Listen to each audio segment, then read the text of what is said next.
Coming to you from a cozy little condo high atop Old 4th Ward, Atlanta. Welcome to The Ron Show on America One Radio. Here's your host, Ron Roberts. Hello, and thank you for listening, whether it's on America One Radio, Progressive Voices via TuneIn, or wherever you podcast. We'll start with this piece from WXIA-TV 11 Alive, covering the Georgia Chamber of Commerce Congressional Luncheon. John Ossoff, Mike Collins, Derek Dooley was there, Brad Raffensperger, who hasn't decided he's running for anything or what he would be running for. Anyway, he was there as well, just because, I guess. Wink, wink. Anyway, let's go to that coverage from WXIA-TV 11 Alive. The candidates for Georgia's contested Senate seat were all in one place today as the race to 2026 heats up. Democratic Senator John Ossoff appearing before the Georgia Chamber Luncheon in Columbus to talk business. But while speaking with our Faith Jesse, he also appealed to voters about why he should keep his job. How can you convince Georgia voters who are not Democrats, some in the middle, some on the right, that you are the guy for the job? I am going to continue delivering for the entire state, no matter your geography, no matter your demographics, your race, no matter how much money you have, no matter what your political views are. I will continue delivering for Georgia. And I know skeptics might say, oh, that's just a politician running for re-election. However, the proof is in the pudding. 37 of John Ossoff's 76 bills and resolutions had a co-sponsor from the Republican Party. The man has bipartisan bona fides. His Republican challengers, Representative Mike Collins, Representative Buddy Carter, and Derek Dooley, also rubbing elbows with those business owners and talking about why they each should be the one to take on Senator Ossoff. What makes you a better candidate for this position than Buddy Carter? Well, I think people have seen that I've been actually out there working, promoting this America First agenda. The tariffs that are raising your meat prices and your electronic goods prices, your consumer goods. Yes, by all means, embrace that America First agenda, sir. 11 Alive's Faith Jesse then tracked down Buddy Carter. Why are you more qualified than your colleague Mike Collins? Well, if you look at our records, if you look at the fact that I've been a mayor, I've been in the state legislature, I've served in Congress, have the experience of health care, of energy, all the policies, then I think it's pretty clear.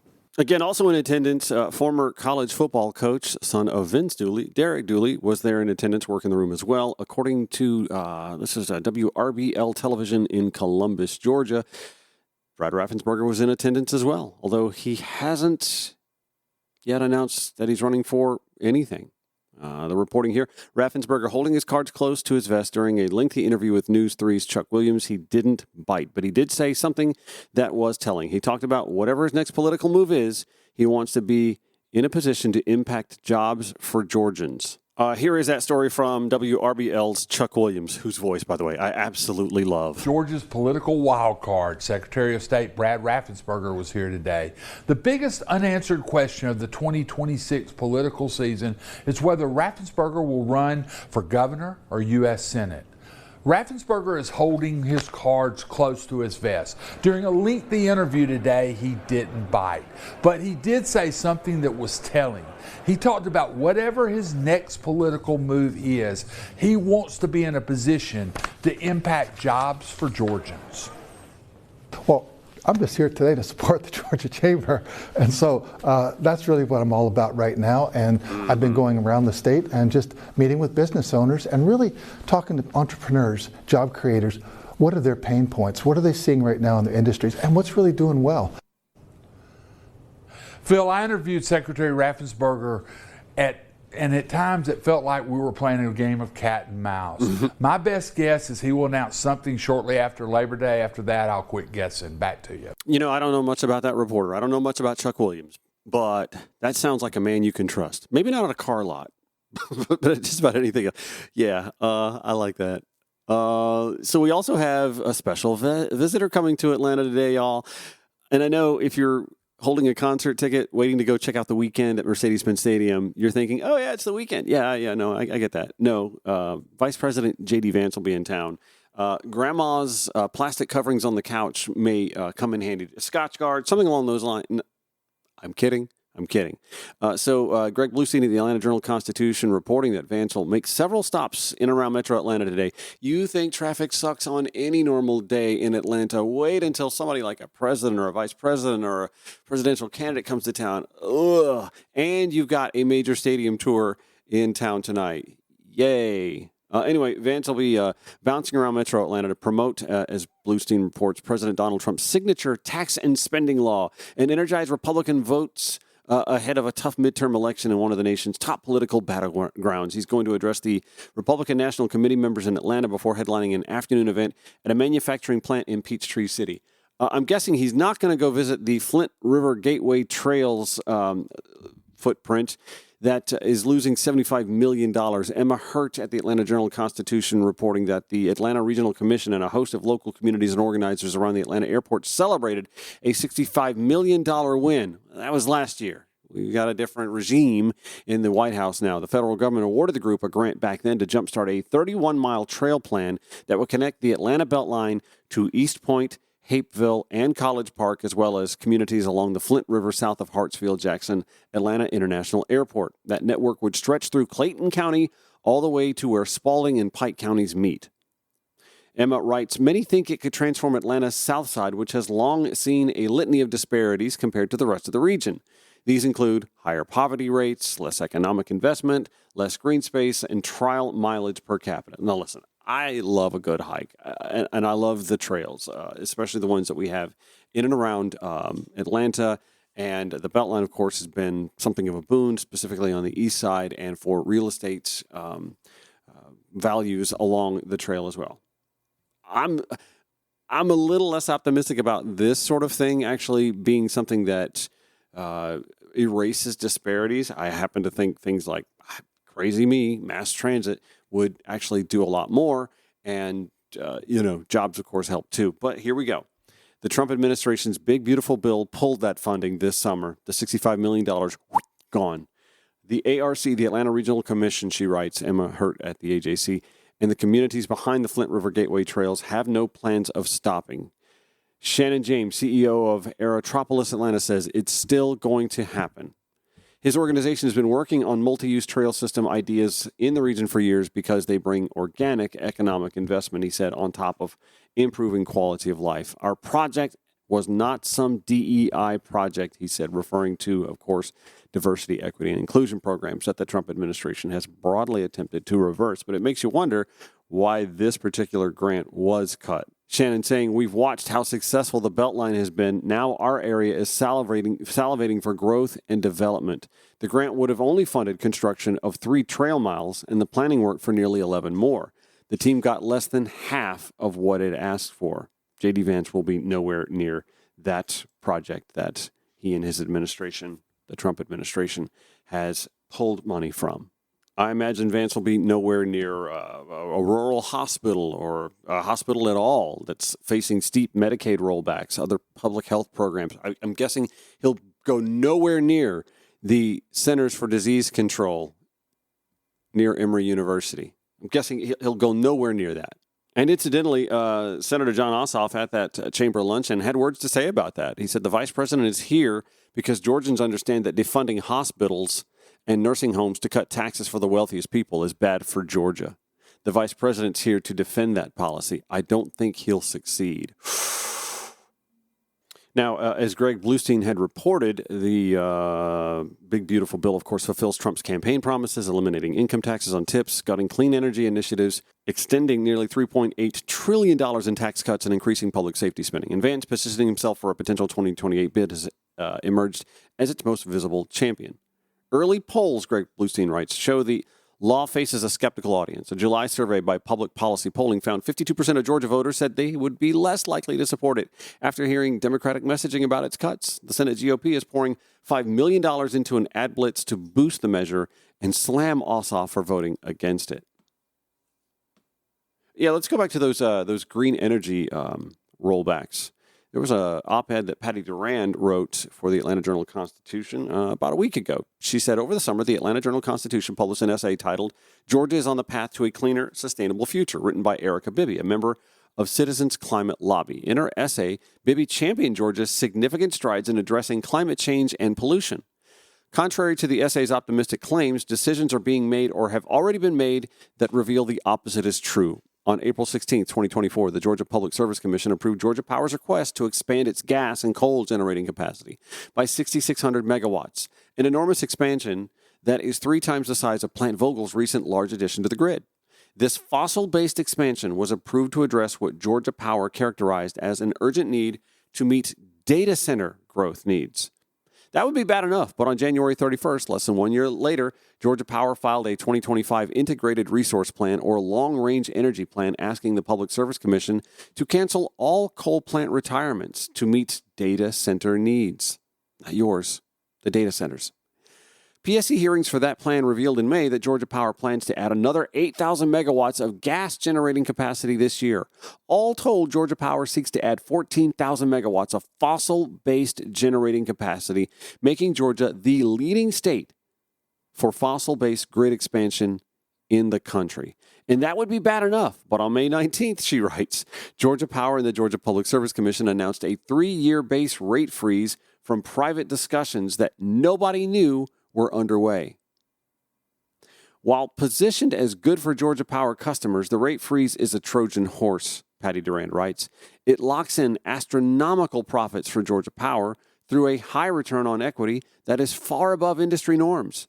It hides costs for the fossil fuel expansion underway by postponing public scrutiny for 3 years, preventing those who must pay for it from understanding the cost being spent in their name, and it fails to address evidence suggesting that Georgia Power's growth estimates are exaggerated. Add to that now the rollbacks in green energy initiatives and the lack of emphasis coming from Washington for utilities like Georgia Power to broaden their green energy initiatives, and the picture gets rather smoggy as I stare out my balcony and look at the start of the smog on a summer day in Atlanta. Durand continues, while this is happening at the PSC, on April 23rd, the American Lung Association released a new report titled State of the Air that ranks Atlanta's ozone and particulate pollution among the worst in the Southeast, giving Atlanta a failing grade in air quality. According to the media reports, as of June 2025, the Atlanta Beltline's East Side Trail has added 25,000 new jobs, which would be a good thing, except Mayor Andre Dickens has sidelined transit on the East Side Trail because of a small but well-connected group of opponents who don't see where rail would fit and don't understand who would ride it, since they wouldn't. That small but well-connected group of opponents, by the way, mostly the folks who have opened up businesses along the way there or live along the way there, moved in, bought it because of the promise of what the Beltline was going to be when it was conceptualized, and now they've nimbied their way into positions of saying, we don't want anyone else to enjoy what we have. That's me talking, by the way. Durand continues, the decision is wasting tens of millions of sales tax dollars that Atlantans have paid and that have already been spent for transit infrastructure alongside and under the East Side Trail, and millions more for engineering and environmental studies. And by the way, Atlantans voted for. So at the state level, Durand writes, instead of celebrating Georgia's position as a top 10 sunny state with a robust solar rollout, the Public Service Commission is poised to approve Georgia Power's expansion of coal, gas, and oil for data centers, while keeping Georgia in 43rd place, or worse, for rooftop solar, 47th place in solar per capita through policy choices like higher fees, she writes. At the city level, instead of repurposing the Beltline's abandoned railway to create a 22-mile emerald necklace of parks and transit so that thousands of young tech workers drawn to Atlanta, older people who can't drive, and everyone in between can make the choice to live a car-free lifestyle, a few months ago, Mayor Dickens tanked the East Side Trail Rail project, the only shovel-ready segment that could have been in service in 2028. Y'all, that's only 3 years away. Durand says, we're told to wait for a theoretical Southside Trail Rail project that is 10 years from starting construction that is frankly difficult to believe. Meanwhile, Atlanta has a grade of F for air quality from the American Lung Association, she writes. That makes no sense. These leadership failures, she writes, are astounding. Hurricane Helene was the most destructive storm in Georgia's history, and 2024 was the warmest year in Earth's recorded history, for now. Yet instead of pursuing clean energy and public transit, the PSC is facilitating Georgia Power's increased reliance on gas and coal, and Mayor Dickens signed an $8 million deal with Beep Incorporated. Beep is the autonomous vehicle, little pod cars that he envisions driving on the Beltline, I guess, instead of the rail that would be shovel-ready and ready for us to use in 3 years. So just something else for us to dodge on the Beltline. Durand continues. This priority on corporate-centered profit models and failure to protect the public's interest is deeply disturbing. But it is not too late. We can replace 2 commissioners in November's PSC elections, and more people can increase pressure on Mayor Dickens, which we have to do because nobody of substance is running against him. That's me talking. Our quality of life depends on the actions we take today. Patty, by the way, founded Georgians for Affordable Energy, a nonprofit that is fighting for fair utility rates and a clean energy future. I'll include that in the show notes at ronshowatl.com. It's the Ron Show on America One Radio, Progressive Voices via TuneIn. It's ronshowatl.com, ronshowatl.com, the website you can go to for past show notes, blogs for each episode. You can also contribute to the show.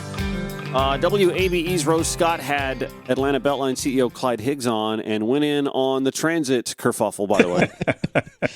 Now comes this $3.5 billion new transit plan. And you heard in that clip from 2003 where transit, and even though you may not have the backing or the support that you initially wanted from the mayor's office because of they're thinking that it won't be light rail throughout all of this, right?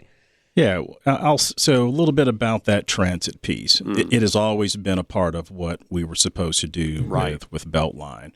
But you have to think about how do we fund this? Because even the $3.5 billion number doesn't include infill stations. Okay. Yeah. Let's back up for a moment. Because and Daniel and I talk about this all the time, the term transit doesn't necessarily mean it's going to be light rail. It could be, how are you all defining transit or transit related to the Beltline? So all of the above. Okay. And so one of the things that we did about 6 months ago, we hired 2 consultants, like really give us truth when it comes to what we can do in Atlanta with regards to transit and really help break down all of those modes. So light rail, bus, like all the technologies that you can imagine, like put those next to each other and evaluate. Bus connecting to some type of infill station to the Beltline, because obviously you can't put a bus on the Beltline. That is correct. You probably shouldn't put a bus on the Beltline. You shouldn't put, and seeing that's the piece, Rose, like, so I should probably say rubber wheeled versus steel wheeled. So when people think about like autonomous vehicles, most people don't think about that as a bus, but it has a rubber wheel.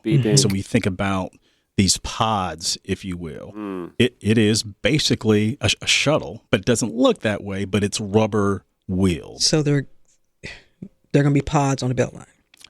We are still evaluating that, but it is viable. Will it be adjacent to the pave, or will it actually be on? Because I love the Beltline. It's a lot of folk and a lot of wheels out there. Rose. Are we talking about having that pod where maybe light rail would be?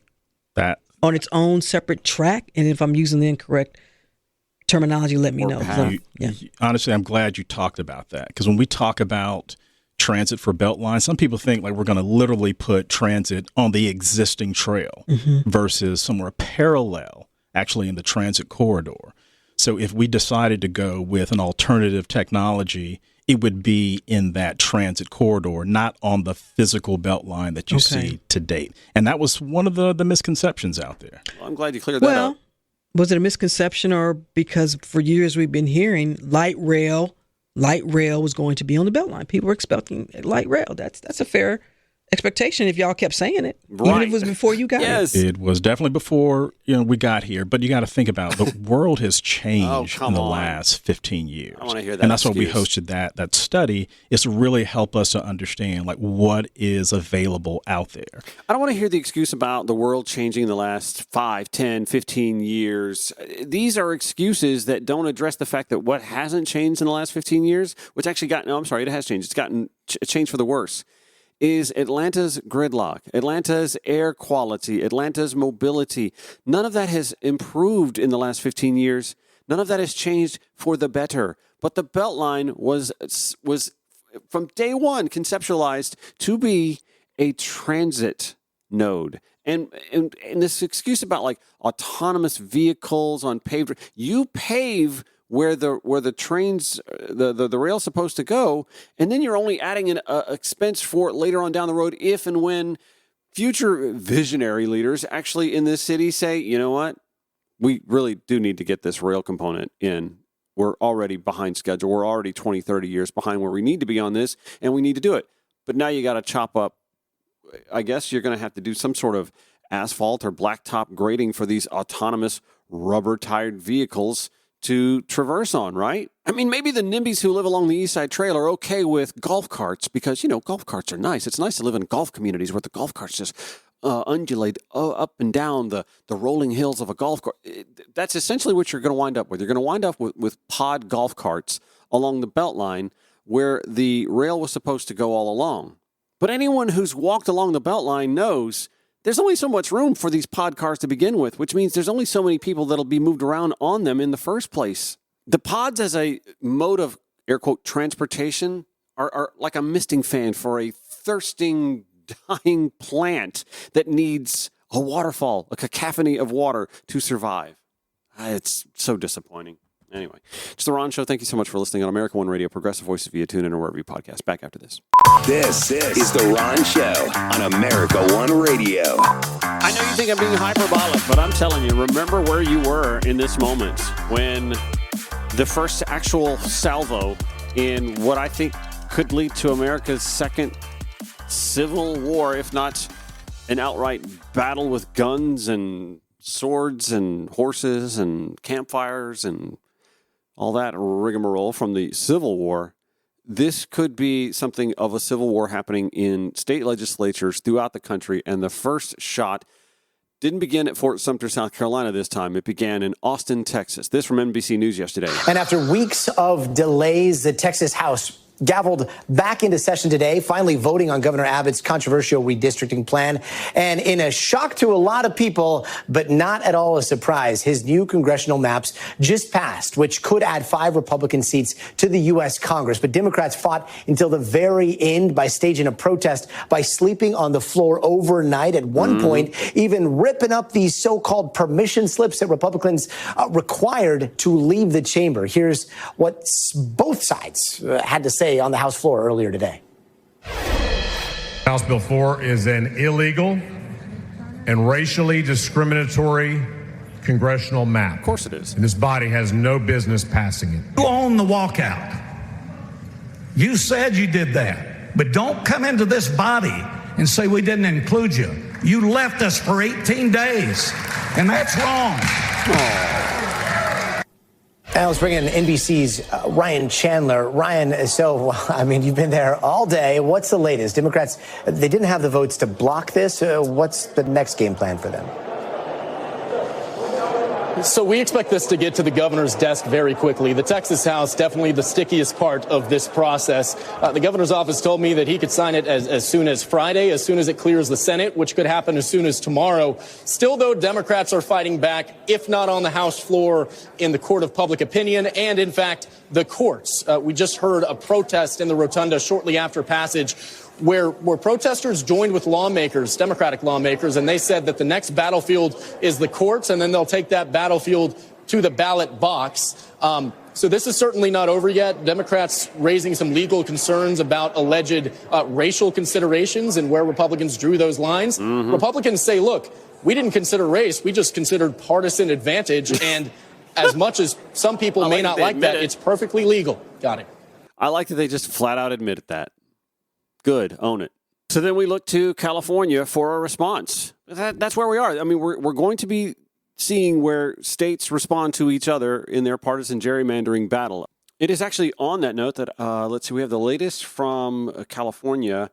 The California Supreme Court, according to CBS News, will not prevent Democrats from moving forward Thursday with a plan to redraw their congressional districts.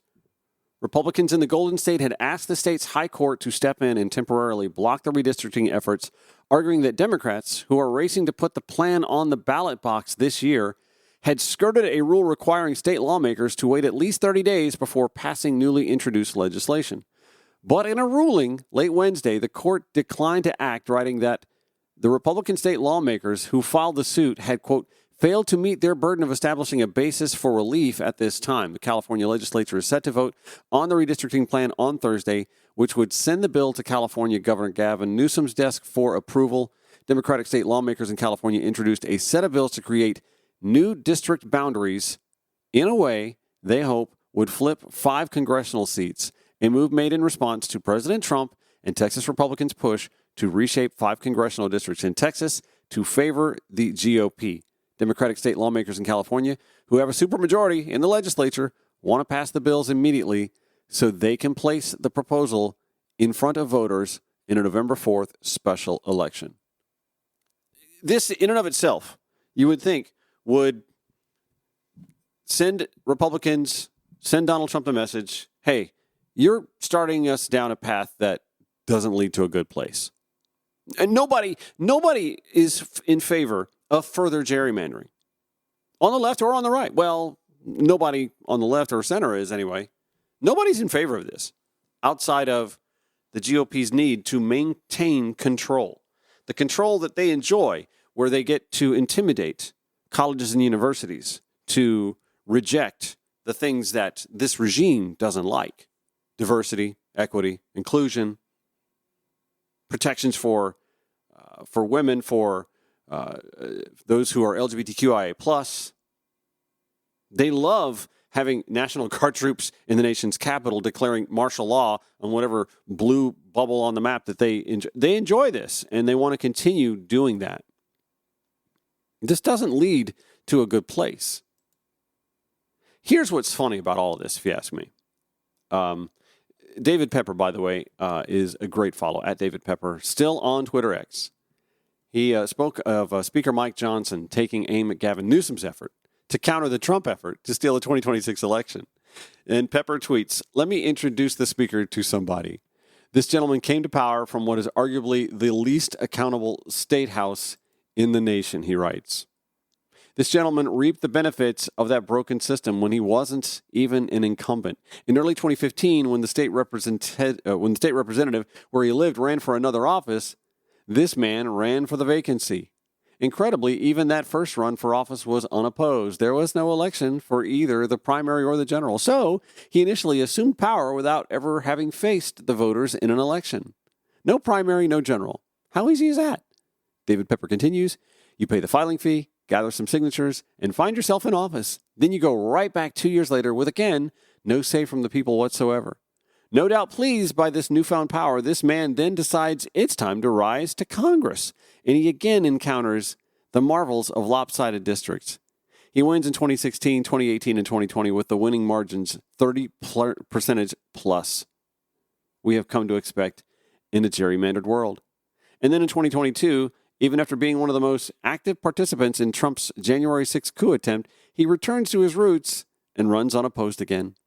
Apparently confident from all those, quote, victories, this gentleman finally enters a race that isn't predetermined, and he goes on to win that one as well. And with that victory, he becomes Speaker of the House. That's right, David Pepper tweets, I've just described the career of Mike Johnson. Johnson is now leading the Congress without ever having been in a single real election where the people had a choice or could have held him accountable. It's all he's ever known. He's the perfect symbol of our broken democracy, Pepper tweets, where an entire generation of politicians has risen to and exercised power this way. And as he takes aim at California for ignoring the will of voters re-gerrymandering, know that less than a year ago, Johnson traveled to Ohio to raise money for a campaign whose sole purpose was to fool voters who want to end gerrymandering in Ohio into voting the wrong way on an issue that would have created, get this, y'all, an independent redistricting commission that he suddenly embraces for California. With the money he and others raised, Pepper tweets, Ohio voters were told that voting no on this referendum would stop gerrymandering. And that voting yes on the commission would require gerrymandering. This whopping lie was the campaign, Pepper tweets, and it appeared on the ballot itself. This was the strategy because Ohio's GOP and Johnson know that Ohio voters are sick of gerrymandering and want to end it. I would add, Americans are sick of gerrymandering and want to end it. And I hedge the guess that perhaps Americans see this nonsense happening in Texas and the response in California and the further response in states like Indiana, perhaps, or Ohio, or the response from Illinois or New York. I mean, it just continues to like Americans are going to get sick of this and see that gerrymandering is only causing the voter to lose their power at the ballot box. Anyway, Pepper continues tweeting. They had to fool them in Ohio, so the GOP chair admitted publicly that their strategy was to confuse voters, and sadly it worked. And then he shared an article grab that shows that the Ohio GOP chairman says confusing voters was the party's strategy on the ballot measure.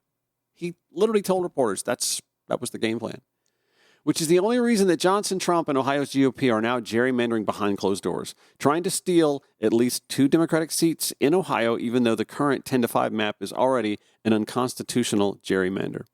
So when Mike Johnson accuses the Democratic Congressional Campaign Committee of thwarting the will of voters, he's projecting on others the exact thing he did to Ohio that is now allowing him to steal seats in a wholly illegal and unconstitutional way.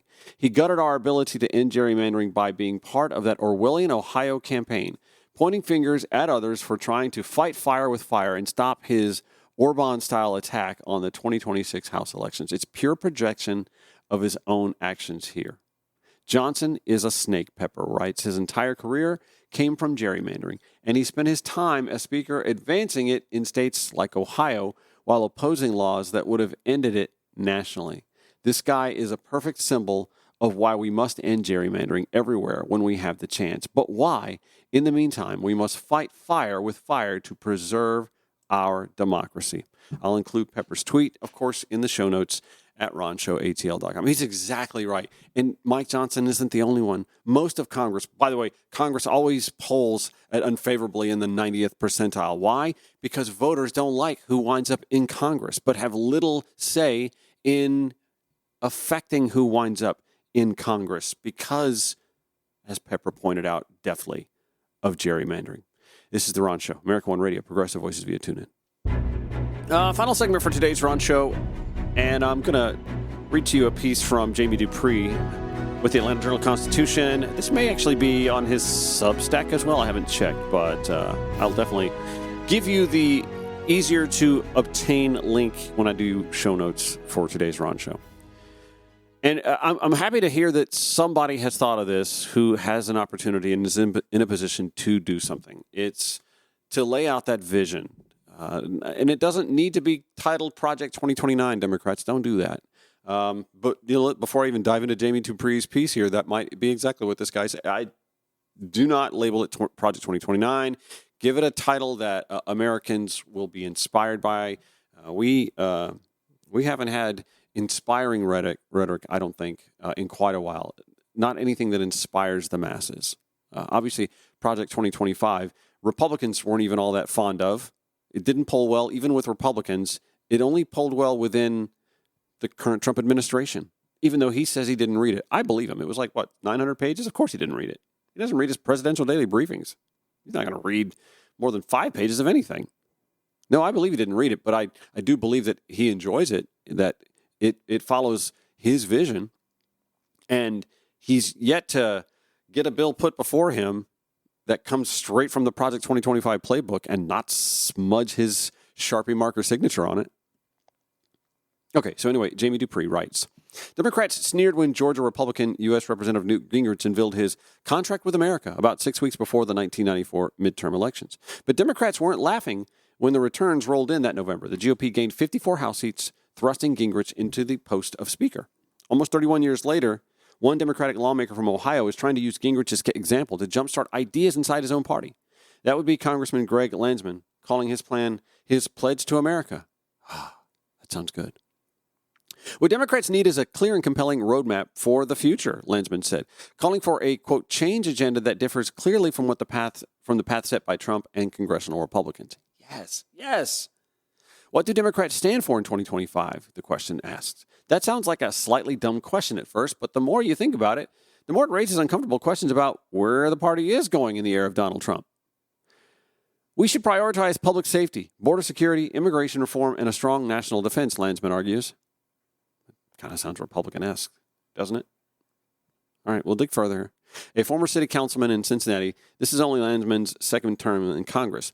He's not well known and certainly doesn't have the stature Gingrich did in 1994. But just as Gingrich wanted to tell voters what his party stood for, Landsman sees the need for Democrats to do the same.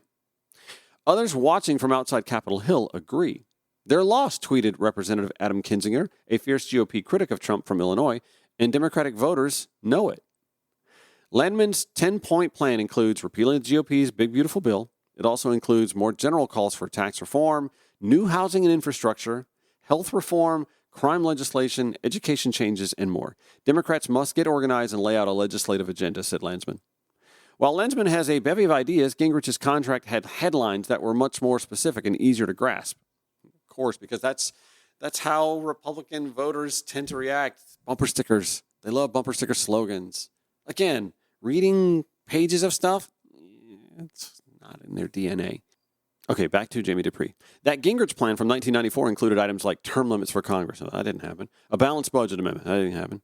Welfare reform, which actually did happen in a bipartisan deal with President Bill Clinton back then. History teaches us, Dupree writes, that the party in power usually doesn't do that well in a midterm election, so it would be no surprise if Democrats win back control of the House in 2026. I mean, this, of course, is ignoring the overtaking of the legislative map in various states, of course. Dupree writes, but if it happens, would the reason be mainly because of a political backlash to Trump and his policies, or because of the ideas put forward by Democrats? Landsman wants to make sure it's the latter. To get there, he might need to take some more pointers from Newt Gingrich. I'm going to tell you something. Having not dived into Landman's 10-point plan, you know what, let me just pull it up. All right, here we go. I've got about 7 minutes to gloss through this, and maybe we'll spend a little bit more time on another show. The Reward Hard Work, Not Wealth Act would ensure that 100% of tax relief goes to working families, the middle class, small businesses, and farmers, while requiring the super wealthy and large corporations to pay their taxes, just like the rest of us. Okay, I like that. The Build Baby Build bill, I love the vernacular, would make the largest federal investment in housing and community development in U.S. history. It would fund a national infrastructure and housing bank to provide loans to local communities to pay for major infrastructure projects and build more housing, including zero-interest loans and forgivable grants. Okay. Number 3, the Improved Care Lower Cost Act would introduce reforms to health insurance, the pharmaceutical industry, and pharmacy benefit managers, and reverse cuts made by the Big Beautiful Bill. It would strengthen and expand Medicare, Medicaid, CHIP, and the Affordable Care Act, broadening coverage and lowering out-of-pocket costs. Okay, so universal health care for all, but it's better than what we're dealing with. The 21st Century Anti-Crime Bill would help communities hire and retain law enforcement officers and implement common-sense gun reforms. Oh, that's a dead on arrival. That will end our gun violence nightmare. This would be on top of bills to address other safety issues, including the border and national security. People need to know we will keep them and their families safe, and that we will do it wisely, constitutionally, and without any of the chaos of Trump.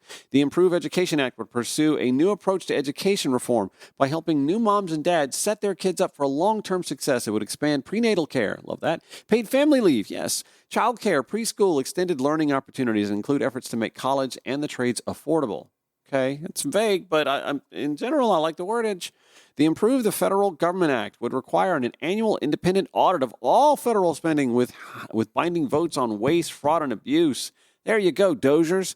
Number 7, the Fix Our Democracy bill would include the content of the John R. Lewis Voting Rights Advancement Act. Loving that. And the Freedom to Vote Act to restore our democracy by banning dark money, ending voter suppression, and putting an end to partisan gerrymandering once and for all. Yes. Number 8, the Border Security and Immigration Reform Act would hire new Border Patrol officers, streamline the asylum process, and add new judges. That's necessary. That's part of what was in the cooking on the bill last year that could have passed the Senate and been on Biden's desk if it weren't for Donald Trump telling McConnell in the Senate not to take it up. The Restoring Personal Liberties Act would fully codify reproductive freedom and LGBTQ plus rights. Yes. And number 10, the Strengthen America's Global Leadership Act would pass binding resolutions to reaffirm the United States' leadership role in Europe, the Middle East, and Taiwan to strengthen national security and global stability. Listen, a lot of that is very general, very vague, as was Newt Gingrich's contract with America back in the day as well. So it could work. It could work. And listen, I get the sense that Greg Landsman is more of a moderate on the establishment. I mean, I could be completely wrong. He was a Cincinnati city councilman, after all. That's a big city, and big city legislators tend to be a little bit more on the left-leaning side. But I just kind of get the sense that what I'm reading of Greg Lensman here isn't exactly fire on hair, AOC, Bernie-esque, progressivism. But what I am reading is at least a blueprint, an idea for what the Democratic Party needs to be putting together and needs to be doing it with some swiftness so that the American people have something to know that the party stands for. There's a lot going on in the gubernatorial race here in the state of Georgia where you have some that are going hair on fire, right at Trump, attack Trump, attack Trump, attack Trump. I happen to think that that's not really a strategy for winning in the general election in 2026. I don't. I think you don't really even necessarily need to. I think if you let Trump policy do what Trump policy is doing, unfortunately, and I'm not suggesting that people who are in office who could combat it shouldn't do anything, but I'm saying like if you're former Atlanta Mayor Keisha Lance Bottom, your former DeKalb CEO Mike Thurman, even if you're a state senator like Jason Estevez, there's not a whole lot you can do because the numbers aren't in your favor in the legislature. You can introduce legislation. You can speak through your legislative efforts, if you'd like, State Senator Jason Estevez, to speak to what's gone wrong, is going wrong with Trump policy over the course of time here. By 2026, you're probably looking at even more that's going to be a problem. While they're celebrating, I guess, a slight drop in gas prices, for example, it's the spike in the prices of other things that need to be of concern, right? I mean, the grocery store trip is getting worse. It's getting more and more expensive with each passing day. These tariffs aren't going to magically make things cheaper. And what kills me is the only way the Trump White House is celebrating is to celebrate the amount of money that they're bringing, that the federal government, like, that's our money. That is essentially a taxation that you didn't vote for. You voted for tax cuts, right? I mean, who would vote against tax cuts, I guess? You voted for tax cuts, but you're actually being taxed by those tariffs through the grocery store or big box retailer or whatever it is that you go and buy stuff from. I was talking with someone who is like a drag performer. Peacock feathers, sequins. I know that sounds silly, but even that stuff, or ostrich feathers, I'm sorry, not peacock, ostrich feathers and sequins, those cost a lot of money because they come from, guess where? China. They come from China. I mean, everything costs more, and that's not going to change anytime soon unless there's drastic change in policy from the Trump White House, and that's not going to happen. So I would argue that Democrats laying out a vision that isn't just, well, we're not Trump, we're not the party of Trump, isn't necessarily a win. If you don't need to say anything, let the receipt at the grocery store do the talking for you. You talk about what an alternative vision is. And when we're talking about public service commission races here in Georgia, that is a tangible way to affect your utility bill that comes every month. You can change that with the right commissioners put in office on the Public Service Commission. Democrats have to make that case that they have an alternative vision. Otherwise, it's going to be more of the same. And we can sit here and let the maps get redrawn, or we can fight that. And I definitely think you got to fight fire with fire, and I'm happy to see that that's happening. But also, there were also a lot of swing districts already in play that aren't going to change with any of these maps. And so maybe there's moves to be made in 2026 by crafting and embracing and pioneering an alternative vision. And I'm glad to see that, I don't even know who this guy is, Greg Landsman, just a two-term House Democrat. I need to see some more prominent Democrats rallying behind something like this as well. Anyway, I'll include his 10-point plan in the show notes at ronshowatl.com. I see my time is pretty much up. I want to thank you so much for listening to The Ron Show, whether it's on America One Radio, whether it's on Progressive Voices via TuneIn. We do air this show weekdays, 9 a.m., 5 p.m. on America One Radio, 11 p.m. Progressive Voices via TuneIn. And, of course, it's available wherever you podcast. And as I said before, we always provide the show notes at ronshowatl.com. Take care. Have a great Thursday. We'll see you tomorrow.